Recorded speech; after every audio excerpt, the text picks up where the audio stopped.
అమెరికాలో ఉన్న రాజకీయ, ఆర్థిక, సామాజిక పరిస్థితుల వల్ల అమెరికాకు బై బై చెప్పడానికి 40% భారతీయులు సిద్ధంగా ఉన్నారు అనేది కార్నెగీ సర్వేలో స్పష్టమవుతోంది. ప్రొఫెసర్ గారు, ఈ పరిస్థితికి కారణాన్ని ఏ రకంగా అర్థం చేసుకోవాలి?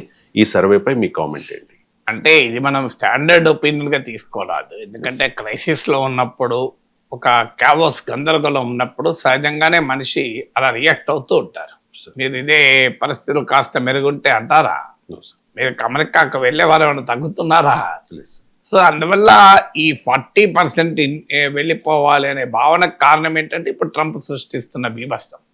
ఎందుకంటే టారిఫ్ల బీభత్సం కావచ్చు, H1B వీసాలు, బర్త్ రైట్ సిటిజన్షిప్లు, ట్రంప్ పెద్ద ఎత్తున దాడి, ఇమిగ్రెంట్ల పైన అటాక్, ఇవన్నీ చూసినాక అమెరికన్ సొసైటీలో పెరుగుతున్న ఈ హేట్ మాంగరింగ్, అంటే ఎక్సినోఫోబియా అంటారు, అంటే విదేశీయుల పైన ఉండే వ్యతిరేకత, రేషియల్ ఎథనిక్ డివైడ్లు, ఇవన్నీ చూసినప్పుడు ఏమనిపిస్తుంది అంటే ఏంటి దేశం కాని దేశంలో మనం ఇక్కడ ఉండి ఏం చేస్తాం అనిపిస్తుంది.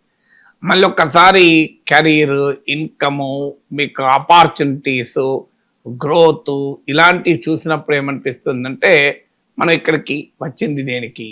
మనం ఇంత సంపాదించుకోవటానికి వచ్చాం కదా, ఇంత జీవితంలో ఒక ఉన్నత స్థాయికి వచ్చాం కదా అనే భావన మళ్ళీ ఉంటుంది. సో అందువల్ల మీకు ఇట్ వ్యారీస్. ఒకేసారి ఒకే రకమైన అభిప్రాయం ఉండదు, అందరిలోనూ ఒకే రకమైన అభిప్రాయం కూడా ఉండదు. అక్కడ ఉన్న బాగా సెటిల్ అయిన వాళ్ళకు ఒక రకమైన అభిప్రాయం ఉంటుంది, సెటిల్ కాని వాళ్ళకు ఒక రకమైన అభిప్రాయం ఉంటుంది, ఫస్ట్ జనరేషన్కు ఒక రకమైన అభిప్రాయం ఉంటుంది, సెకండ్ జనరేషన్కి ఇంకో రకమైన అభిప్రాయం ఉంటుంది. మీరు ఇట్లా థర్డ్, ఫోర్త్, ఫిఫ్త్ జనరేషన్కి వచ్చే వరకు నీకు కంప్లీట్లీ డిఫరెంట్ ఒపీనియన్ ఉంటుంది. ఓన్లీ ఒక ఎమోషనల్, ఇది మేము it's our country of origin అన్న భావనే ఉంటుంది. సో ఇలా డిఫరెంట్ ఫ్యాక్టర్స్ ఉంటాయి. అయినా మనకు వైరాగ్యం కూడా ఉంటుంది కొంత. మీకు ఉదాహరణకు శ్మశాన వైరాగ్యం అంటారు.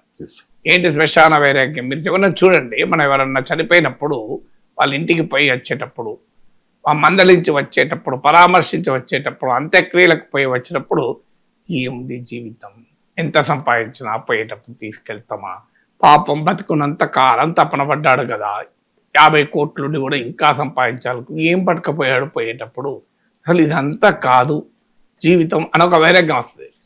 ఇంటికి వచ్చుతున్న మళ్ళీ ఏం చేస్తారు, సిస్టమ్ మీద కూర్చొని స్టాక్ మార్కెట్లో నా షేర్లకు విలువ పెరిగిందా లేదా, ఏదో స్టాక్ మార్కెట్ బాగా ఊపు వచ్చిందట కదా, రియల్ ఎస్టేట్, నా ల్యాండ్ రేటు పెరుగుతుందా, ఇవి ఆలోచిస్తాడు మనిషి. సో అందువల్ల హ్యూమన్ క్యారెక్టర్, ఇది మనిషికి ఉండే సహజ స్వభావం అది. సో ఆ వైరాగ్యం కొన్నిసార్లు పనిచేస్తుంది. ఇప్పుడు ట్రంప్ వైరాగ్యంలో ఉన్నారు భారతీయ అమెరికన్లు, ట్రంప్ సృష్టించిన వ్యవస్థ నుంచి వ్యక్తమవుతున్న వైరాగ్యంలో ఉన్నారు.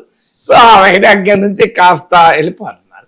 కొంత రియాలిటీ కూడా ఏంటంటే, ఎంత కాకపోయినా మన ఇండియన్ లైఫ్ అక్కడ ఉంటుందా అంటే మీకు అదొక రకమైన లైఫ్. ఇక ఒక్కొక్క దగ్గర ఒకటి. మీకు మనలాగా ఇక్కడ ఇంటి పక్క మనుషులే, అటుపక్క మనుషులే, ఆఖరికి బాల్కనీ తీసుకూర్చుంటే మనుషులే కనబడతారు. 10 మంది వస్తుంటారు, పోతుంటారు, మాట్లాడుతుంటారు. అక్కడ ఎవరింటికి పోవాలన్నా కూడా నువ్వు ఇష్టం వచ్చినట్టు పోవు. సో మళ్ళీ ఇంకా మన ఇక్కడికి వెళ్ళిన వాళ్ళకు పెద్ద సమస్య ఏంటంటే మొబిలిటీ ప్రాబ్లం. పేరెంట్స్కి అయితే కొడుకో, కోడలో, బిడ్డో, అల్లుడో పట్టుకెళ్తే తప్ప బయటికి వెళ్ళలేము. సో ఈ డైమెన్షన్స్ అన్నీ అక్కడ ఉన్న పాజిటివ్స్ ఉన్నాయి, నెగిటివ్స్ ఉన్నాయి. నేను అమెరికాకి 2 సార్లు వెళ్ళొచ్చాను. సో అక్కడ పాజిటివ్ ఉన్నాయి. మళ్ళీ మన వాళ్ళంతా పండుగలకు కలుస్తారు, బతుకమ్మ పండుగ కలుస్తారు, దీపావళి కలుస్తారు. సో కల్చరల్గా కలుస్తుంటారు. కొన్ని ప్రాంతాల్లోనైతే మన వాళ్ళే డామినేటింగ్ ఉంటారు, డలాస్పురం లాంటి ప్లేసులు అయితే. సో అందువల్ల ఇట్ ఈస్ నాట్ యూనిఫామ్, అంటే it is not uniform across time and space.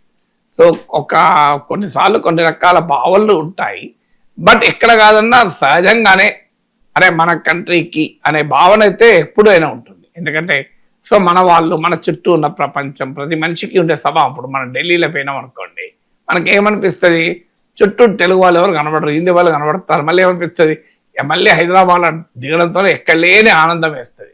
So అబ్బా మన తెలుగు వాళ్ళు కనబడ్డారు అని. ఎయిర్పోర్ట్లోనే ఆనందం వేస్తుంది, మీకు దిగుతున్న రైల్వే స్టేషన్లో ఆనందం వేస్తాయి, మన తెలుగు వాళ్ళు కనబడ్డారు. సో అందువల్ల అదొక హ్యూమన్ నేచర్. తన language affinity, cultural affinity, national affinity, ఇవన్నీ తప్పనిసరిగా ఉంటాయి. అందువల్ల అమెరికాలో ఉన్న భారతీయులు కూడా భారతీయ సంస్కృతి పైన, భారతీయ కల్చర్ పైన, మన పండుగల పైన, వీటిపైన ఇప్పటికీ ఆ ప్రేమ అయితే ఉన్నమాట నిజం.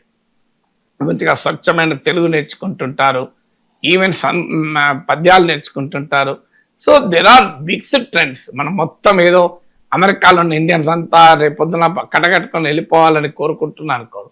బట్ క్రైసిస్ అండ్ క్యావోస్ ఉన్న వాళ్ళకి డెఫినెట్గా ఉంటుంది కదా.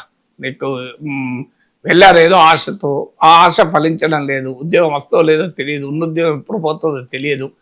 సో ఇలాంటి అన్సర్టన్ ఉన్నప్పుడు వీసాలు H1B ఎక్స్టెండ్ అవుతుందో లేదో తెలియదు. సో ఇలాంటి అన్సర్టనిటీ ఉన్న వాళ్ళలో కాస్త ఎక్కువగా ఉండొచ్చు కూడా.